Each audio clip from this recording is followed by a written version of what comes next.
Hi guys, நமக்கு பார்த்தீங்கன்னா நம்மளோட ஹெட்டு கால் பண்ணி உங்களுக்கு வந்து டியூட்டி வந்து சென்னையில் இல்லைப்பா பெங்களூரு அப்படின்னு சொல்லிட்டாங்க. உடனே நமக்குமே ஷாக் ஆகிடுச்சு. ஐயோ பெங்களூரா அப்படின்னு. ஏன்னா பெங்களூர் அப்படின்னாலே நமக்கு வந்து லாங்குவேஜ் தான் ஃபஸ்ட்டு ஞாபகம் வரும். லாங்குவேஜ் தான் நமக்கு ஃபஸ்ட்டு ப்ராப்ளம் கூட. ஏன்னா கன்னடா பேசுவாங்க அவங்க. நம்ம போய் தமிழில் எப்படா நம்ம போய் பேச போகிறோம் அப்படிங்கிற மாதிரி தான் இருந்தது. சரி ஓகே, ஓரளவு இங்கிலீஷை வச்சு மேனேஜ் பண்ணிக்க வேண்டியதா அப்படிங்கிற மாதிரி கிளம்பியாச்சு. நம்ம பார்த்தீங்கன்னா நைட்டு 10 o'clock தான் நம்ம பஸ் புக் பண்ணியிருந்தோம் பெங்களூருக்கு. நான் பார்த்தீங்கன்னா ஃபஸ்ட் டைம் தான் பெங்களூர் அப்படிங்கிறதே விசிட் பண்ணுறேன்.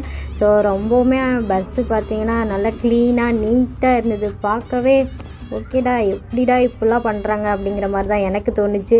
ஏன்னா அந்தளவுக்கு நீட்னஸ் அப்படிங்கிறது சூப்பராகவே இருந்தது. ஸோ பார்த்தீங்க அப்படின்னா பெட்ஷீட்டு, பில்லோ எல்லாமே நமக்கு வச்சுருந்தாங்க. ஃபெசிலிட்டிஸ் எல்லாமே இருந்தது.